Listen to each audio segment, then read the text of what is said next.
it's my privilege to introduce to you this year's valedictorian for Life Christian Academy graduating class. This year's valedictorian, well, the certificate he will receive reads like this. Certificate of Achievement. This certifies that Caleb Micah Ellett has been awarded this certificate by the Alabama Christian Education Association for achieving the high honor of valedictorian for the year 2015-2016. Caleb has excelled in academics and also been someone of high character, and it is my pleasure to introduce him to you this afternoon as our valedictorian.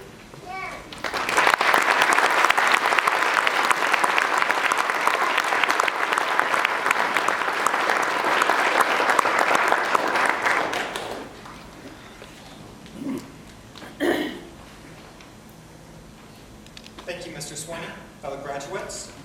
On behalf of the class, I would like to again thank all the parents and teachers who have invested so much of their time in our lives. Now, this is the part of the program in which the valedictorian has been coerced, prodded, or otherwise compelled to deliver a valediction.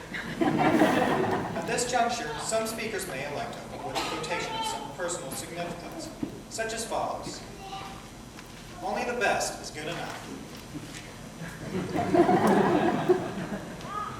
This is the motto of the Lega Group, coined by its founder, Ole Kirk Christiansen.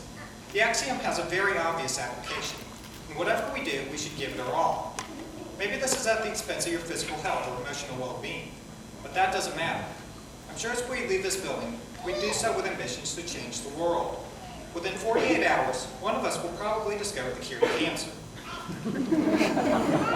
Over the next few months, one of us could invent the first ever and economical perpetual motion device, single-handedly solving the worldwide energy crisis, defying classical physics, and all the while probably inducing global economic instability and putting quite a lot of people out of work. Later this year, the entirety of the Islamic State will renounce terrorism and be converted to Christianity by a passionate graduate leading a rock and revival tour through Syria. If you wish it upon a star, it doesn't matter where. Only the best is good enough isn't some exorbitant call to perfectionism. Perfectionism is an abstraction predicated upon unrealistic goals. It's rather improbable that you have a knack for everything, so you can't tie your self-esteem to some fantastic scales of productivity. This isn't an excuse to be a thoughtless, lazy, shoddy piece of Galador either. As a corollary, what we consider to be good enough must only be our best. The following are some examples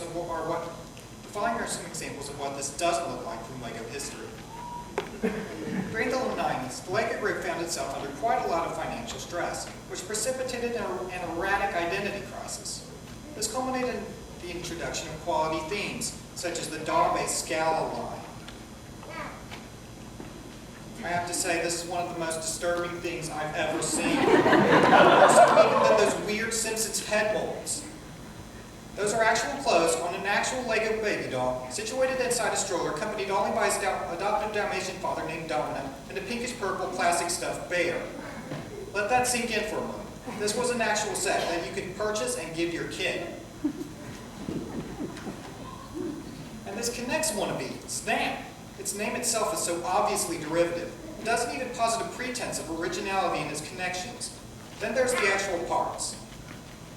I don't know about you, but I can think of myriad of manifold uses for this Snap Beam 16 with 9 holes, 5 bends, and 3 gimmick connectors.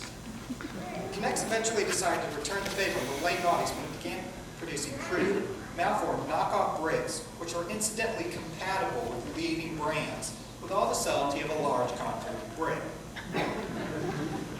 Publicity departments of both companies would like to remind you that the names of their respective brands should always be completely uppercase as if you're shouting for some reason, and neither is too fond of consumers using an S to signify the plural form. About the turn of the century, the LEGO Group was trying to broaden its horizons for the new millennium, expanding into the bold frontier of co-branded products. In this era, we saw the rise of LEGO Star Wars, with models such as this highly authentic recreation of the pod race scene from Episode 1. This was just a prelude of what was to come. This is Galador.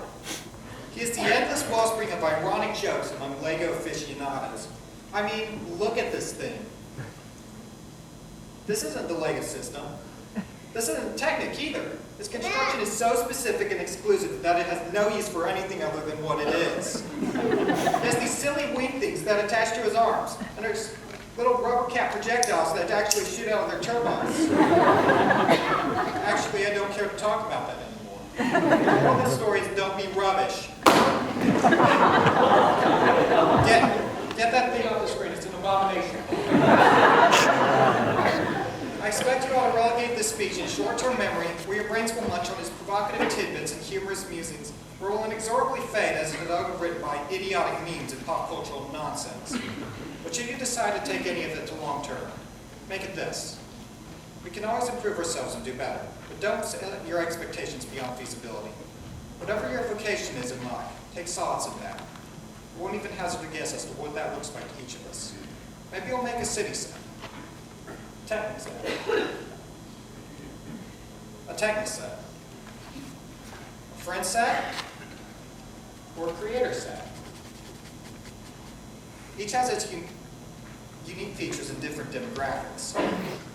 Maybe that's doing volunteer work, giving money to help others, or something mundane as helping out around the house.